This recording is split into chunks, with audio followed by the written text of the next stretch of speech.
जय श्री कृष्ण। अक्सर आपने महसूस किया होगा कि जो लोग अच्छे कर्म करते हैं वो परेशान रहते हैं, वहीं जो बुरे कर्म करते हैं वो खुश रहते हैं।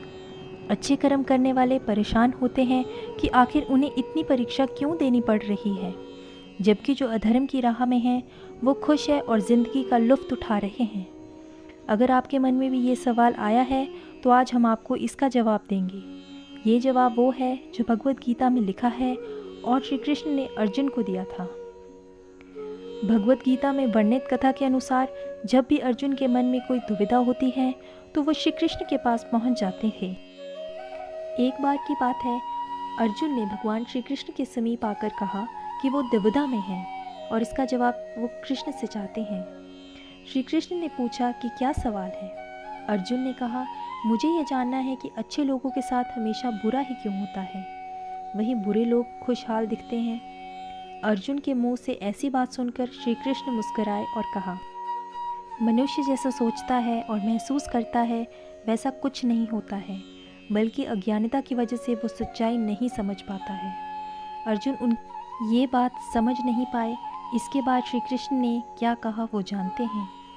श्री कृष्ण ने अर्जुन से कहा, पार्थ, मैं तुम्हें एक कथा सुनाता हूँ। उसे सुनकर तुम समझ जाओगे कि हर प्राणी को उसके कर्म के हिसाब से ही फल मिलता है। प्रकृति हर किसी को अपनी राह चुनने का मौका देती है। अब वो मनुष्य की इच्छा पर निर्भर करता है कि उसे धर्म की राह चुननी है या अधर्म की। कथा शुरू करते हुए श्री कृष्ण ने कहा, एक नगर में दो पुरुष रहा करते थे। एक पुरुष व्यापारी था जिसके जीवन में धर्म की बहुत महत्वता थी। वो पूजा पाठ में यकीन रखता था। वो हर रोज़ मंदिर जाता था और दान धर्म भी करता था और हर रोज़ भगवान की पूजा करता था। वही दूसरा पुरुष बिल्कुल विपरीत था, जो हर रोज़ मंदिर तो जाता था लेकिन पूजा करने नहीं, बल्कि मंदिर के बाहर से जूते चप्पल चुराने। उसे दान और धर्म से कोई लेना देना नहीं था। समय बीतता गया और एक दिन बहुत जोर की वर्षा होने लगी। इस वजह से मंदिर में पुजारी के अलावा कोई भी नहीं था। ये बात जब दूसरे पुरुष को पता चली तो उसने कहा कि ये सही मौका है मंदिर का धन चुराने का। पंडित से नज़र बचाकर उसने मंदिर का सारा धन चुरा लिया। उसी समय धर्म कर्म में विश्वास रखने वाला व्यक्ति भी मंदिर पहुंचा। दुर्भाग्य से मंदिर के पुजारी ने उसी को ही चोर समझ लिया और चिल्लाने लगे। वहाँ लोग एकत्रित हो गए और उसे बहुत मारा।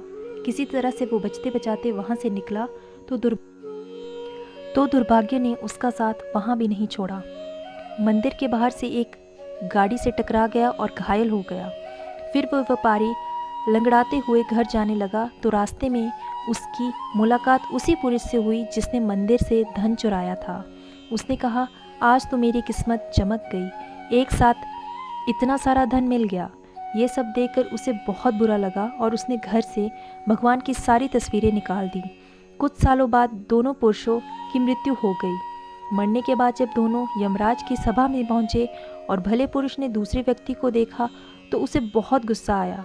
उसने क्रोधित होकर यमराज से पूछ ही लिया, मैं तो हमेशा अच्छे कर्म करता था, दान में विश्वास रखता था, उसके बदले जीवन भर मुझे अपमान और दर्द ही मिला, और इस व्यक्ति को नोटों से भरी पोटली, आखिर ऐसा भेदभाव क्यों?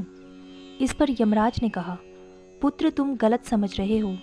जिस दिन तुम्हारी गाड़ी से टक्कर हुई थी वो दिन तुम्हारे जीवन का आखिरी दिन था, परंतु तुम्हारे अच्छे कर्मों की वजह से तुम्हारी मौत सिर्फ एक छोटी सी चोट में बदल गई।